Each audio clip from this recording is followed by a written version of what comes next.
देखिए, आज बहुत ही हर्ष और उल्लास का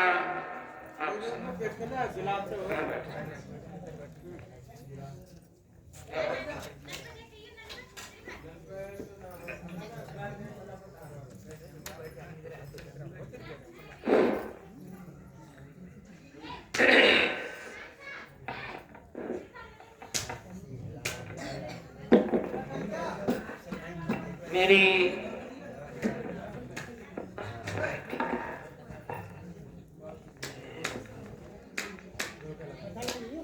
सभी से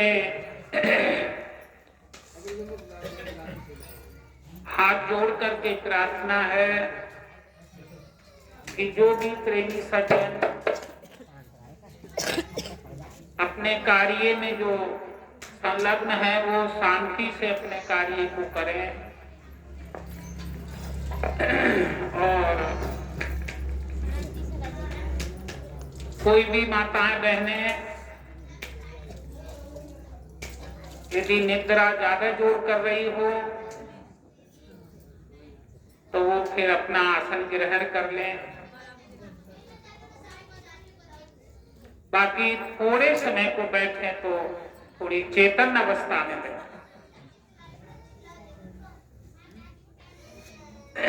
क्योंकि हमारे आपके जीवन में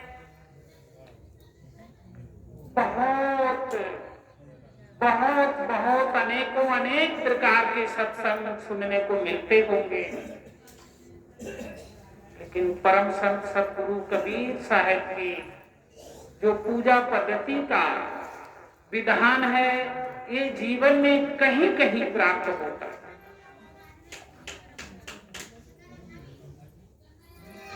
क्यों कहीं कहीं प्राप्त होता है कि हमारे आपके जीवन में हर वस्तु आसान है,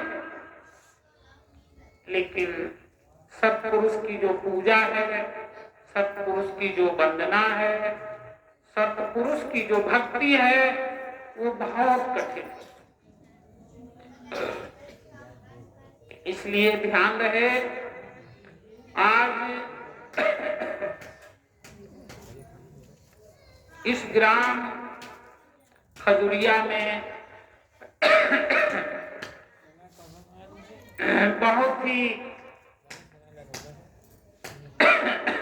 इस ग्राम खजुरिया में आज बहुत ही मूल्यवान ये समय है जो कि हमारे आपके जीवन में जो वर्तमान में आप हम देख रहे हैं। तो इसलिए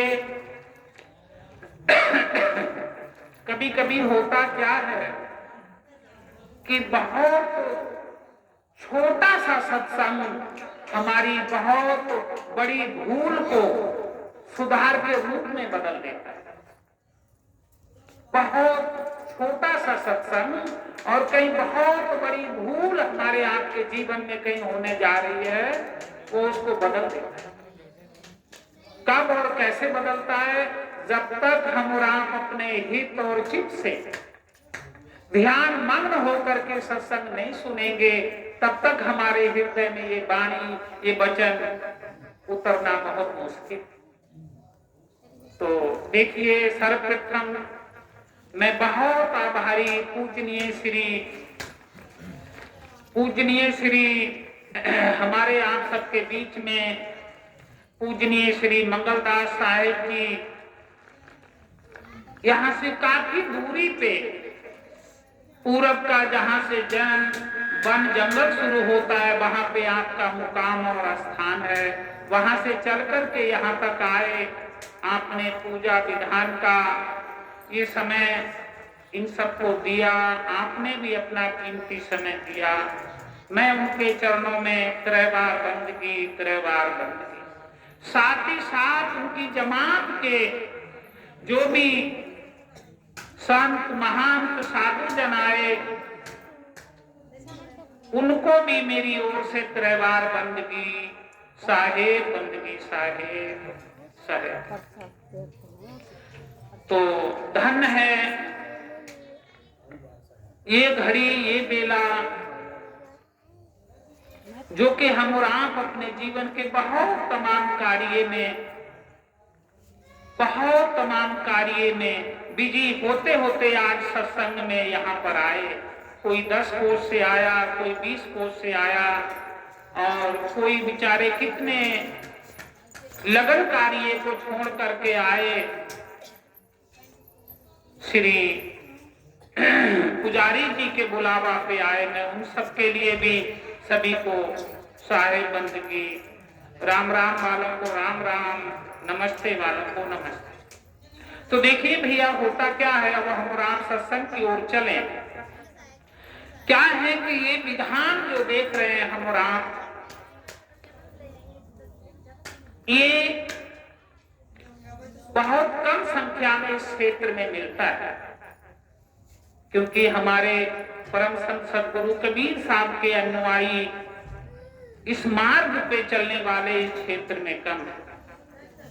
हम लोग दूर दराज में जाते, इधर एटा, मैनपुरी, छत्तीसगढ़ और जयपुर, जोधपुर, बहुत पूरब में भी, तो देखते क्या है कि वहां पूरे मुल्क के मुल्क। हमारे आपके क्षेत्र में होता क्या है कि सुनकर के भी अमल और ध्यान नहीं करता। तो आइए आज इस पावन पवित्र बेला में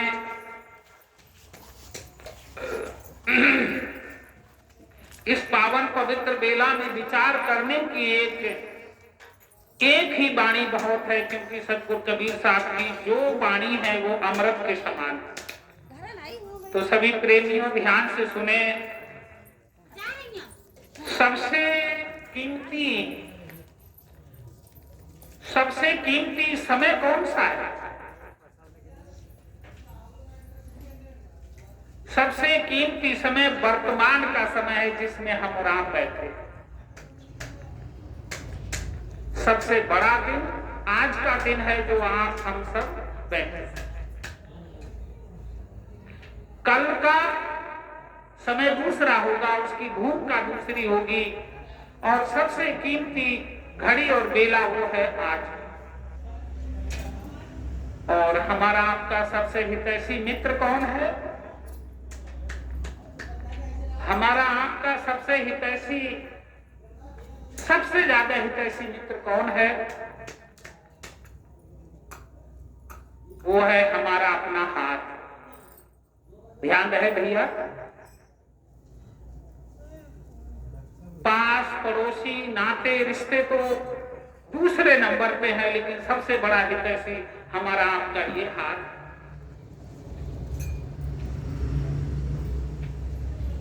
अभी हमारे पूजनीय श्री बनारस से बहुत तमाम जीवन जो है बनारस में व्यतीत करने के बाद कुछ समय से हमारे क्षेत्र में आए, यहीं पे अभी समय दे रहे हैं। पूजनीय श्री अतुल साहब जी ने भजन सुनाया था कि मेरे जिह्वा पे, मेरे हाथों पे, मेरे पैरों पे, मेरे कानों पे ऐसा मेरा कर्म का लेख लिख देना कि मैं अपने वाणी और वचन को, अपने हाथों को, अपने कदमों को पवित्र बनाता चले। तो इसलिए ध्यान रहे कि हमारा आपका जीवन भले ही आप भक्ति में नहीं लगो तो भी जाना निश्चय मात्र। भक्ति में भी यदि नहीं लगो किसी गुरु ज्ञान में तो भी जाना है, निश्चय है, कोई किसी का इसमें समझौता नहीं है। और यदि गुरु ज्ञान में भक्ति में कहीं लग करके चलोगे तो एक सीमा और मर्यादा बनेगी, सीमा और मर्यादा। जैसे यदि किसी, अभी ये रोड है, ये रास्ता है, इस पे यदि किसी दिशा से कोई हाथी आ जाए, विचरता घूमता हुआ, और उस पे पीलबान ना हो, तो हम और आप उससे बहुत दूर हो जाएंगे, बहुत दूर, खेतों दूर हो जाएंगे। दिमाग में क्या विषय चलेगा कि इस पे कोई पीलबान नहीं बैठा। और यदि वही हाथी, उसी का दूसरा भाई इस रास्ता से निकलता दिखाई दे जाए और उसके पीठ पे, हाथी के मस्तिष्क पे यदि अंकुश हो और पीलवान बैठा हो, तो आप सड़क का कोई किनारा तो पकड़ लेंगे, लेकिन रास्ते से, सड़क से दूर भागेंगे नहीं। क्यों नहीं भागेंगे? अरे उन्होंने कहा भैया इसके ऊपर तो पीलवान बैठा, अगर ये आजू बाजू में जाने की कोशिश करेगा तो पीलवान इसको कंट्रोल कर। तो ठीक इसी तरीके से हमारे आपके जीवन में यदि गुरु नहीं है, गुरु का नियंत्रण, अंकुश नहीं है, तो यहां दोनों की तुलना कर लो, एक हाथी पीलवान वाला और एक बिना पीलवान। तो इसलिए हमारे आपके जीवन में गुरु की बहुत महिमा बताई। समय को ध्यान में रखते हुए ज्यादा ना कह करके गुरु आखिर जीवन में भैया इनसे बहुत थोड़ा शांत, आराम से, कोई बात नहीं। तो कहने का तात्पर्य ये है कि जीवन में गुरु की, जीवन में गुरु की हर पल, हर घड़ी जरूरत है। क्यों जरूरत है? इसका भी कुछ कारण। हमारे आपके इस देश की जो सभ्यता और संस्कृति है, वो विशेष करके गुरु पे, गुरु नाम पे, गुरु मर्यादा पे न्यौछावर है इस भारत देश की सभ्यता और संस्कृति। लेकिन हम और आप सोबत में, संगत में अपने को भुला बैठे कि हम कौन हैं। इसलिए ध्यान रहे कि हम और आपको जीवन में विशेष करके 3 विषयों पे ध्यान देना है कि हम कहां से आए हैं और किस लिए आए हैं, और बाद यहाँ के जाना है। तो समझ लो कि आप सत्संग के करीब आ चुके। किन विषयों पे? कहां से आए हैं और किस लिए आए हैं, और बाद यहाँ के जाना है। और चौथा, कोई इसमें मिर्च मसाला सामग्री मत मिलाओ, इसी का नाम सत्संग है कि कहां से आए, किस लिए आए और बाद यहाँ के जाना है। तो भैया जरा ध्यान दें, एक छोटा सा दृष्टांत है कि कोई ऐसे ही जगह कहीं सत्संग में साधु संतों की संगत में रह करके कोई एक प्रेमी थे बेचारे, वो किसी आश्रम के काफी करीबी बन गए। लेकिन शुरुआत की बात थी, उतनी पावर से वो बेचारे अभी रंगे नहीं थे। तो हुआ क्या एक समय की बात, कहीं गुरु जी को जाना था। गुरु जी को, जो नए भक्त और सेवक थे, उन्होंने कहा गुरु जी कहाँ जा रहे हैं आप, हम भी चलेंगे आपके साथ। क्या करेंगे? आप जहां कहीं भी जा रहे गुरु जी, हमें भी साथ ले चलो, थोड़ा हमारा घूमना फिरना हो जाएगा, और बहुत समय हमको आश्रम की सीमा में, आश्रम पे रहते रहते बहुत दिन हो गए। तो हुआ क्या कि वो गुरु जी और उनके शिष्य एक दिशा को चलती है जहां उनका कहीं बुलावा होगा, सत्संग होगा, कोई प्रेमी भक्त ने बुलाया होगा। तो वो चलती है, तो चलते चलते कहीं काफी सफर तय करने के बाद कोई सीधे रास्ता को जा रहे थे, कोई खेत खलियान के बीच में रास्ता था। तो खेत खलियान के बीच में होकर के जा रहे थे प्रेमी, जरा ध्यान देने की बात। तो खेतों में गन्ना की खेती थी, जैसे इस समय का समय। उन्होंने कहा कि ऐसे घूम के जाना होगा तो चलो सीधे निकल चलते हैं। तो देखते क्या है कि दोनों उस रास्ता के दोनों किनारे पे बड़े सुंदर सुंदर गन्ना के खेत थे, और खूब गर्मी का समय था। शिष्य गुरु जी से कहने लगे,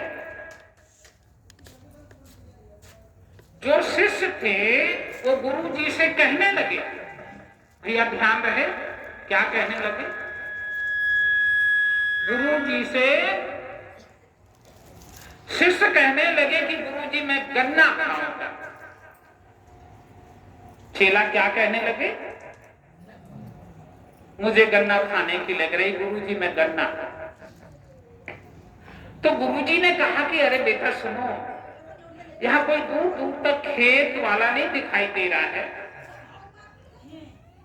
दूर दूर तक खेत वाला कोई नहीं दिखाई दे रहा है बेटा, कुछ दूर और चलो, यदि कोई खेत मालिक दिखाई दे जाएगा तो मैं उससे मांग करके तुमको गन्ना दे दूंगा। बेटा हमारा भेषधारी है और बिना किसी की इजाजत के मैंने कुछ और भी सुना है, हमारे पूजनीय श्री पुजारी जी भी मेरे इस प्रमाण को ध्यान से सुने, मुझे कुछ संदेश मिला था एक हफ्ता के आसपास, आप भी सुने ध्यान से। तो भेषधारी गुरु जी अपने शिष्य से कहने लगे कि बेटा आगे चलते आओ और थोड़ी दूर चलो, अगर कोई किसान खेत मालिक मिल जाएगा तो मैं तुम्हें गन्ना खेत उससे मांग करके तुम्हें दे दूंगा, लेकिन अभी गन्ना मत दो। यदि किसान आ गया खेत पे और रंगे हाथों यदि हम और आप पकड़े गए तो वो पहले तो यही कहेगा कि क्यों इसी बूदगी पे साधु हुए हो, यही काम करने को बचा है तुम्हें भेषधारी होकर के, तो मेरे खेत में से बिना पूछे गच्छे गन्ना तोड़ने का तुमको अधिकार क्या। तो इसलिए भेष धरने का जो मतलब है इसका रहस्य कुछ और है, अभी धीरे धीरे विस्तार में बढ़ेंगे हम और आप। तो उन्होंने कहा कि देखो बेटा अभी गन्ना की हाथ मत रखो, गन्ना की जिद मत रखो, कोई खेत मालिक आगे और चलो दो चार खेत कोशिश करो, कोई ना कोई मिलेगा, मैं तुम्हें मांग दूंगा, लेकिन मैं हाँ ऐसे इजाजत नहीं दूंगा। लेकिन शिष्य नया था, शिष्य नया था, गुरुजी समझाते रहे, लेकिन उसने क्या किया, गुरुजी समझाते रहे, थोड़ी सी निगाह ओट हो करके वो गन्ने के खेत में घुस गया। कौन घुस गया? गन्ने के खेत में शिष्य घुस गया। काहे के लिए? गन्ना तोड़ने के लिए, अपने को रोक नहीं पाया। समझ आई? मेरा निवेदन है पूजनीय श्री कल्याण चाचा जी के चरणों में, वो सावधान संकोण की स्थिति में बैठे मैं ज्यादा समय नहीं लूंगा, क्योंकि ज्यादा में ब्यादा है और कायदा में फायदा है। सावधान बैठे और आप ना मुंड के बैठे। तो होता क्या है कि शिष्य मना करने पे भी गन्ना के खेत में घुस जाता है। तो जैसे ही गन्ना के खेत में थोड़ा सा खुड़बुड़ा होता है, आवाज होती है, खेत मालिक उस खेत के एक कोने पे छिपा रहता है। जैसे उसमें खड़बड़ हुई और आवाज हुई, वो देखता होगा कौन सा तोड़ूं, क्या करूं, ये तोड़ूं, वो तोड़ूं, क्योंकि वन में मनुष्य चक्कर में पड़ जाता है,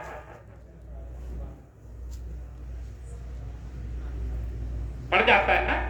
ये संसार ही तो वन है, चलना समल समल के माया नगर यही है। ऐसे ही वो शिष्य जो था उस गन्ना के खेत में धस जा करके के इसको पकड़े बाको छोड़े, बाको पकड़े बाको छोड़े, खुड़बुड़े में किसान आ गया और गुरुजी ने ये नहीं देख पाया कि मेरा शिष्य गन्ने के खेत में धसा। सामने से किसान ने आकर के उनको रोक लिया, कोई तुम्हारा और भी साथी है क्या? उन्होंने जब पीछे थोड़ा सा ऐसे करके देखा ना, तो चेला तो था नहीं। अरे मैं समझाता ही रहा तब तक मेरा शिष्य, अब बहुत गजब हो।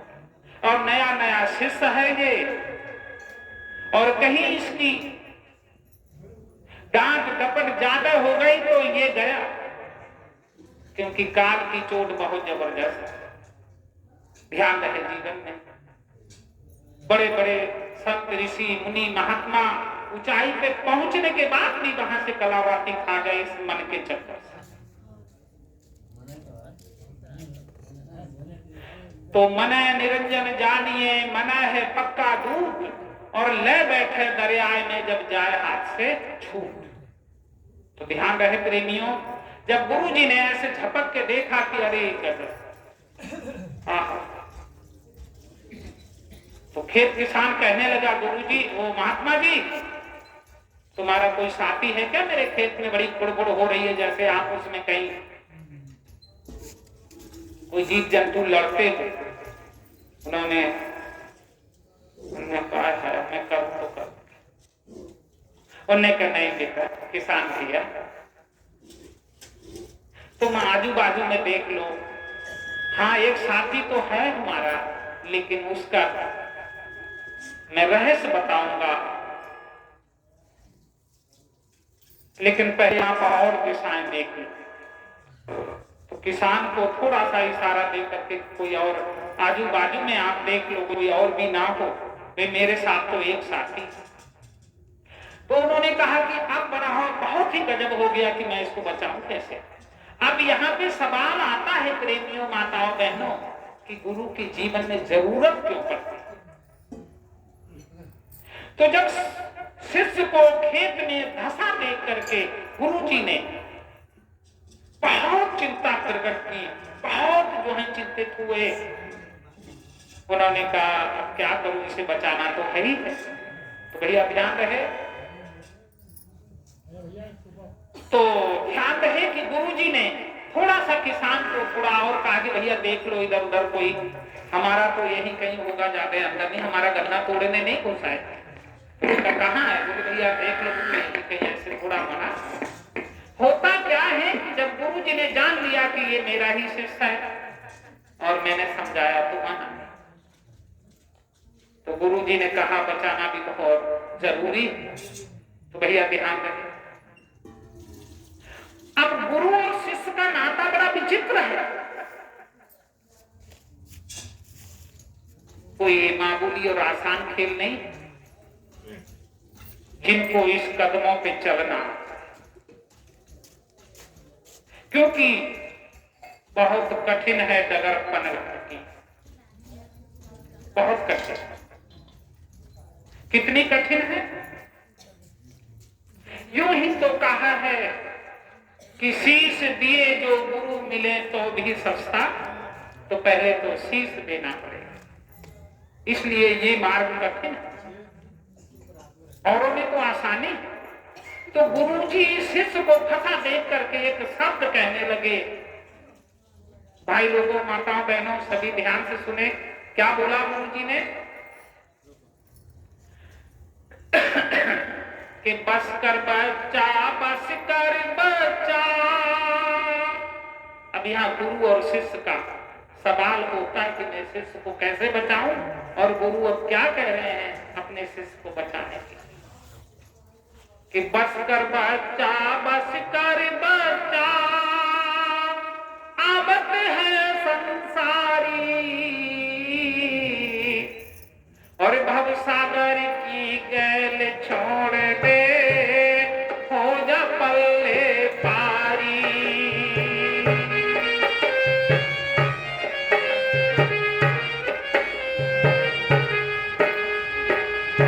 तो क्या कहा?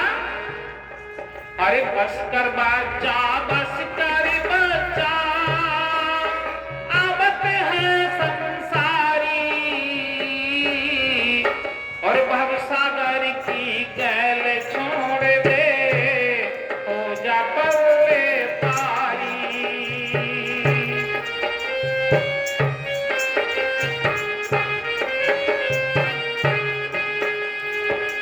फिर क्या कहा?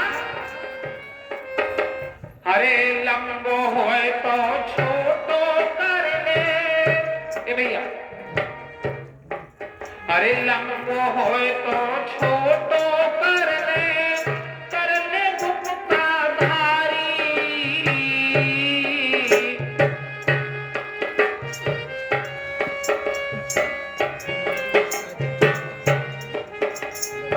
क्या कहा? अरे लंबो होए तो छोटो कर ले गुप्ता धारी, और चरण कमल तेरे सिर पर पड़ेंगे, पूजा होए तिहारी। चरण कमल तेरे सिर पर पड़ेंगे।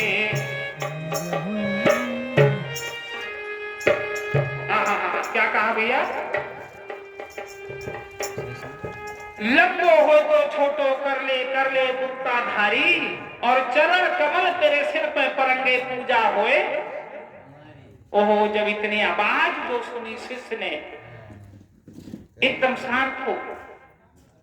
गुरु जी की जैसे ही आवाज भनक पड़ी, क्योंकि माताएं, बहनें, तुम्हारा पुत्र, मेरा पुत्र, किसी का संसारी अगर कहीं 10 बच्चों में भी अगर रोता होगा तो माँ पहचान लेगी कि देखिए लला कैसे रो, लला रो, लला। एक बार तो पिता तो कह सकता है, हमें ना लग रही अपनी ही लला हुआ रे, लेकिन तुम्हें है पहचान। भाज के जाओ ना, देखिए लला रो, समझ आई? तो ठीक इसी तरीके से अगर 10 गायों में एक ही समान लबारे हो तेजी में, तो कोई बछड़ा किसी गाय के नीचे दूध पीने को तो जा सकता है, लेकिन उसका पिएगा नहीं, तेजी में चला तो जाता है, पिएगा अपनी मां का।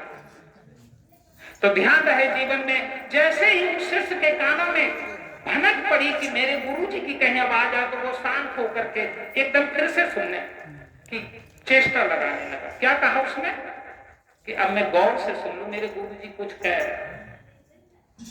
तो गुरुजी ने क्या कहा था भैया? ध्यान रहे कि बस कर बच्चा, आदत है संसारी, और भव सागर की गैल छोड़ दे, हो जा परले पारी, और लंबो हो तो छोटो कर ले गुप्ता धारी, और ना तो चरण कमल तेरे सिर पर पड़े हैं, पूजा होते हैं।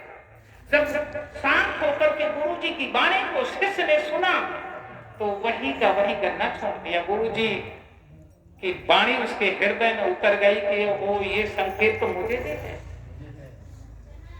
प्रेमियों, ये संकेत मेरे गुरुजी मुझे दे रहे हैं। कोई खतरा, आफत है संसारी, कोई खतरा। तो उसने जो कुछ भी, 1 तोड़े 2 तोड़े, लंबा तोड़ा, छोटा तोड़ा, जैसा भी था उसने वही का वही छोड़ दिया। उनने करने गुरु जी की इतनी तो कहने मानूंगा, देखी जाएगी, प्यास जरूर मुझे लग रही है, लेकिन गन्ना अब मैं लेकर के खेत से बाहर नहीं निकलूंगा। तो निहत्ता निकला। अब उधर से किसान आ जाता है, किसान ने कहा क्यों महात्मा जी, तुम तो अबे कह रहे कि जो है वो है, और तुम तो ये धोया बोले। अरे मेरे नव शिष्य किसान भैया जो सूसू को खुले में ना करता है, थोड़ी आर बेर चाहता है, चलो वो होए, मैं जाना कर रहा हूं तुम्हारे खेत में ना घुसो, लेकिन जब वो झाड़ो ले लो जाने गन्ना ना तो। समझ आई? वो दोनों गुरु और शिष्य फिर धीरे धीरे चलते बने। कुछ दूर जाकर के उनके सवाल जवाब आपस में होते हैं और किसान अपने खेत की निगरानी करते रहते। उन्होंने कहा चलो अगर रंगे हाथों मिलता तो फिर मैं आज इनको सबक। तो ठीक ध्यान रहे जीवन में हमारे आपके, अगर गुरु रक्षक होता है हमारा आपका, तो फिर कोई बोझ और वजन, कोई भाला और कांटा, कोई रूप छोटा भी हो जाता है, लेकिन लगन हमारी आपकी सच्ची होनी चाहिए। यूं ही तो गुरु जी ने एक वर्ग में भी कहा, एक साखी में भी कहा कि गुरु ने तो बहुत कही, भैया ध्यान रहे, गुरु जी ने तो बहुत कही, चेला धरो ना ध्यान, और ताई से घोड़ा बने सो मुख में पड़ी लगा। ध्यान रहे गुरु ने तो बहुत कही, चेला धरो ना ध्यान, और ताई से घोड़ा बने सो मुख में पड़ी। तो इसलिए अपने अपने जीवन में कहीं ना कहीं गुरु की ओट ले लो। कोई गाड़ी ज्यादा अगर चढ़ाव पे हो और उम्मीद कम हो, बैल कमजोर हो या ट्रैक्टर कमजोर हो या कोई हाथी घोड़ा या कोई भी तांगा में लोड वजन ज्यादा होने के, भैया जौरे जौरे ले लो, थोड़ी ओट ले लो। ओट अगर ना चढ़त देखो तो जैसे अगर ना चढ़त देखो तो ओट लगे। तो बैठे हुए लोग उस गाड़ी में या बोझदार वजनदार जो भी धान गेहूं फसल गन्ना कुछ भी हो, तो जौरे जौरे दो और चलता, थोड़ा एक ईंट पत्थर लकड़ी लेकर, और किसान बेटा चढ़ चुकी गाड़ी चढ़ चुकी। और जब चरण पे अगर थोड़ी ढीली पड़ी, उन्हें अरे वोट लगा दो, वोट लगा दो। तो ये जीवन में हमारे आपके इस गाड़ी चढ़ती ढलती के लिए गुरु नाम की एक ओट, समझ आए? तो इस ओट पे ध्यान रहे, समय ज्यादा ना लेकर के चलिए अब शब्द की तरफ चलते हैं। तो इसलिए भैया जीवन में ध्यान रहे, गुरु जी बचा करके ले गए। तो पहरे पल और पहरे का भी बहुत बड़ा विशेष ध्यान रहे। अपने पहरे जागिए, भैया मेहमानों, अपने पहरे जागिए, मत पर रहिए सोए, ना जाने पल एक में किसको पहरो हो। पलक मारते ही ना मालूम हमारे आपके इस जीवन रूपी गाड़ी में कौन सवार हो जाए। तो इसलिए आज की घड़ी, मैंने पहले ही कहा था कि आज का दिन, आज की घड़ी कीमती, तो जरा ध्यान रहे।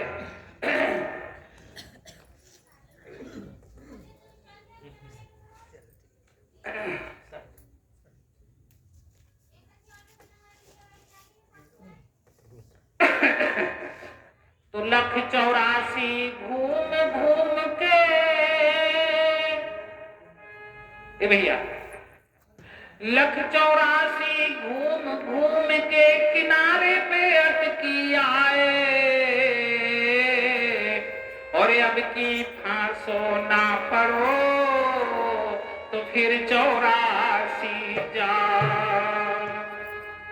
अगर ये जीवन में आज वर्तमान में यदि हम और आप अपने गुरु के चरणों में अपने शीश को नहीं दे सके तो फिर 84 के जेल खाने में जाना पड़ेगा। कोई संसार का ऐसा संसार का ऐसा कोई पावरफुल कोई खंभ नहीं बना कि जिसकी ओट लेकर के तुम पार। ये ध्यान रखना, क्योंकि जीवन में वेद, शास्त्र, गीता, रामायण, महाभारत खूब पढ़ो, खूब अध्ययन करो। जहां से इन सबका,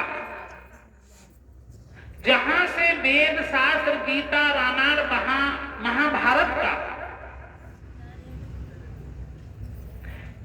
महाभारत का जो मार्गदर्शक है, जहां विराम लेता है, वहीं से संतों की ज्ञान चर्चा की शुरुआत होती है।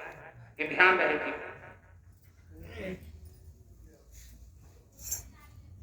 ये जीवन में ध्यान रहे।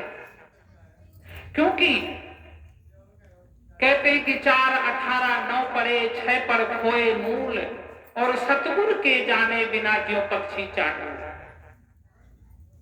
आप 4 वेद पढ़ लो, 18 पुराण पढ़ लो, 6 शास्त्र पढ़ लो, 9 व्याकरण पढ़ लो, लेकिन अगर गुरु को नहीं जान पाए तो फिर जीवन अधूरा। तो इसलिए भैया ध्यान रहे,